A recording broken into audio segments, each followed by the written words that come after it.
ದೌರ್ಜನ್ಯವನ್ನು ಖಂಡಿಸಿ ಕರ್ನಾಟಕ ದಲಿತ ವಿಮೋಚನಾ ಸಮಿತಿಯ ಜಿಲ್ಲಾ ಸಂಚಾಲಕರಾದಂಥ ಚಾಮರಾಜ್ ಬೆಟ್ಟೆ ಅವರು ಹಲವಾರು ವಿಷಯಗಳನ್ನು ಈಗಾಗಲೇ ಪ್ರಸ್ತುತಪಡಿಸಿದ್ದಾರೆ.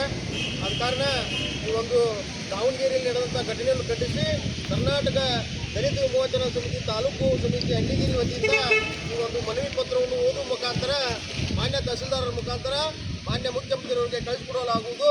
ಮಾನ್ಯ ಮುಖ್ಯಮಂತ್ರಿಗಳು ಆದಷ್ಟು ಬೇಗ ಈ ಒಂದು ಘಟನೆಯನ್ನು ಪರಿಶೀಲಿಸಿ ತಪ್ಪಿತಸ್ಥರಿಗೆ ಸೂಕ್ತವಾದಂಥ ಕಾನೂನು ಕ್ರಮ ಜರುಗಿಸಬೇಕಂತೇಳಿ ವಿನಂತಿಸಿಕೊಳ್ತೇವೆ. ಅದರ ಜೊತೆಗೆ ಈಗ ಈ ಒಂದು ಮನವಿ ಪತ್ರವನ್ನು ಮಾನ್ಯ ತಹಸೀಲ್ದಾರರಿಗೆ ಓದುವ ಮುಖಾಂತರ ನೀಡಲಾಗುವುದು. ಇವರಿಗೆ ಮಾನ್ಯ ಮುಖ್ಯಮಂತ್ರಿಗಳು ಕರ್ನಾಟಕ ಸರ್ಕಾರ ವಿಧಾನಸೌಧ ಬೆಂಗಳೂರು ಅಣ್ಣಿಗೇರಿ ತಹಸೀಲ್ದಾರ್ ಅವರ ಮುಖಾಂತರ ವಿಷಯ ದಾವಣಗೆರೆಯಲ್ಲಿ ದಲಿತ ಯುವಕರನ್ನು ಕಂಬಕ್ಕೆ ಕಟ್ಟಿ ಹಲ್ಲೆ ನಡೆಸಿದ ಜಾತಿವಾದಿ ಶಕ್ತಿಗಳ ವಿರುದ್ಧ ಕಠಿಣ ಕ್ರಮ ಕೈಗೊಳ್ಳುವ ಕುರಿತು ಹೋರಾಟದ ಮುಖಾಂತರ ಮನವಿ.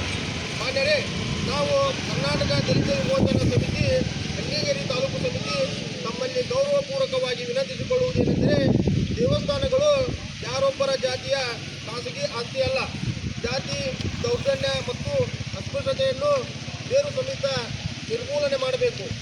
ದಾವಣಗೆರೆ ಜಿಲ್ಲೆಯ ಚನ್ನಗಿರಿ ತಾಲೂಕಿನ ಬೆಳಲಗೆರೆ ಗ್ರಾಮದಲ್ಲಿ ದೇವಸ್ಥಾನ ಪ್ರವೇಶಿಸಿದ್ದಾರೆ ಎಂಬ ಕಾರಣಕ್ಕೆ 5 ಜನ ದಲಿತ ಯುವಕರನ್ನು ಕಂಬಕ್ಕೆ ಕಟ್ಟಿ ಹಾಕಿ ಹಲ್ಲೆ ನಡೆಸಿ ಜಾತಿ ನಿಂದನೆ ಮಾಡಿದ ಅಮಾನವೀಯ ಘಟನೆ ಅತ್ಯಂತ ಖಂಡನೀಯವಾಗಿದೆ.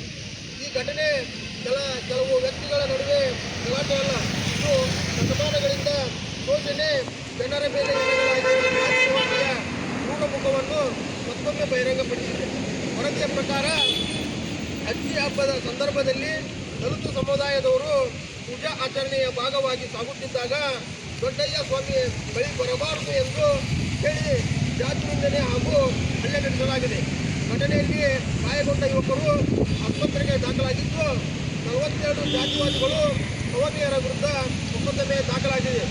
ಅಧಿಕಾರಿಗಳ ಸಮ್ಮುಖದಲ್ಲಿ ನಂತರ ದಲಿತ ಸಮುದಾಯವರಿಗೆ ದೇವಸ್ಥಾನ ಪ್ರವೇಶಕ್ಕೆ ಅವಕಾಶ ನೀಡಲಾಗಿದೆ. ಕರ್ನಾಟಕ ದಲಿತ ವಿಮೋಚನಾ ಸಮಿತಿ ಅಣ್ಣಿಗೇರಿ ತಾಲೂಕು ಸಮಿತಿ ಈ ಘೋರ ದೌರ್ಜನ್ಯವನ್ನು ತೀವ್ರವಾಗಿ ಖಂಡಿಸುತ್ತದೆ. ಸಂವಿಧಾನ ಜಾರಿಯಾಗಿ 7 ದಶಕಗಳಾದರೂ ದಲಿತರು ದೇವಸ್ಥಾನದ ಪ್ರವೇಶ ಕಾರಣಕ್ಕೆ ಕಂಬಕ್ಕೆ ಕಟ್ಟಿ ಹೊಡೆಯುವಂಥ ಘಟನೆಗಳು ನಡೆಯುತ್ತಿರುವುದು ಅತ್ಯಂತ ನಾಚಿಕೆಗೇಡಿನ ಸಂಗತಿಯಾಗಿದೆ. ಕಾನೂನು ಪುಸ್ತಕಗಳಲ್ಲಿ ಅಸ್ಪೃಶ್ಯತೆ ನಿಷೇಧವಾಗಿದ್ದರೂ ಹಳ್ಳಿಗಳ ಸಾಮಾಜಿಕ ಬದುಕಿನಲ್ಲಿ ಪ್ರಾಬಲ್ಯತೆ, ಅಸ್ಪೃಶ್ಯತೆ ಮತ್ತು ಸಾಮಾಜಿಕ ಬಹಿಷ್ಕಾರ ಮುಂದುವರಿಯುತ್ತಿರುವುದು ಈ ಘಟನೆಯ ಮತ್ತೊಂದು ಸಾಕ್ಷಿಯಾಗಿದೆ. ದೇವಸ್ಥಾನ, ರಸ್ತೆ, ಹೋಟೆಲ್, ಅಂಗಡಿ, ನೀರಿನ ಮೂಲ, ಶಾಲೆ ಅಥವಾ ಯಾವುದೇ ಸಾರ್ವಜನಿಕ ಸ್ಥಳವು ಜಾತಿವಾದಿ ಪ್ರಬಲ ವರ್ಗಗಳ ಖಾಸಗಿ ಆಸ್ತಿ ಅಲ್ಲ. ಭಾರತದ ಪ್ರತಿಯೊಬ್ಬ ನಾಗರಿಕನಿಗೂ ಸಮಾನ ಹಕ್ಕು ಮತ್ತು ಘನತೆಯಿಂದ ಬದುಕುವ ಹಕ್ಕಿದೆ. ಸಂವಿಧಾನ ನೀಡಿರುವ ಈ ಹಕ್ಕುಗಳನ್ನು ಜಾತಿಯ ಹೆಸರಿನಲ್ಲಿ ಯಾರೂ ಕಸಿದುಕೊಳ್ಳಲು ಸಾಧ್ಯವಿಲ್ಲ. ಜಿಲ್ಲಾಧಿಕಾರಿಗಳು ಜಾತಿಯ ಆಧಾರದ ಮೇಲೆ ಸಾರ್ವಜನಿಕ ಸ್ಥಳಗಳು, ಹೋಟೆಲ್ಗಳು, ಅಂಗಡಿಗಳು ಮತ್ತು ದೇವಸ್ಥಾನಗಳಿಗೆ ನಿರಾಕರಿಸುವವರ ವಿರುದ್ಧ ಕಠಿಣ ಕಾನೂನು ಕ್ರಮ ಕೈಗೊಳ್ಳುವುದಾಗಿ ಎಚ್ಚರಿಸಿರುವುದು ಸ್ವಾಗತಾರ್ಹ. ಆದರೆ ಎಚ್ಚರಿಕೆ ಮಾತ್ರ ಸಾಲದು, ಜಾತಿ ದೌರ್ಜನ್ಯ ನಡೆಸಿದ ವಿರುದ್ಧ ಕಾನೂನಿನ ಅಡಿಯಲ್ಲಿ ತ್ವರಿತ, ನಿಷ್ಪಕ್ಷಪಾತ ಮತ್ತು ಪರಿಣಾಮಕಾರಿಯಾಗಿ ಕ್ರಮ ಕೈಗೊಳ್ಳಬೇಕು.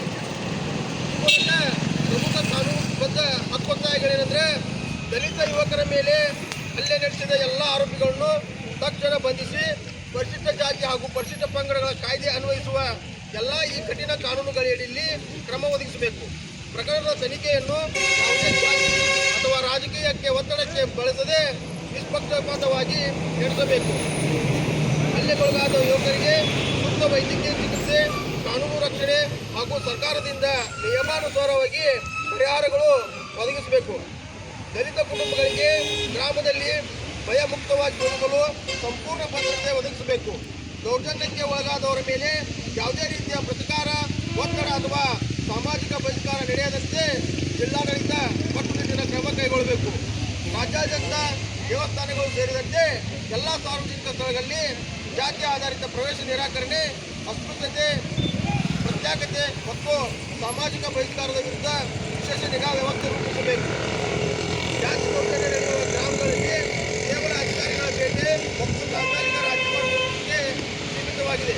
ಜಾತಿ ಪ್ರಾಬಲ್ಯದ ಸಾಮಾಜಿಕ ರಚನೆಯನ್ನು ಪ್ರಶ್ನಿಸುವ ಶಾಶ್ವತ ಕ್ರಮಗಳನ್ನು ಕೈಗೊಳ್ಳಬೇಕು.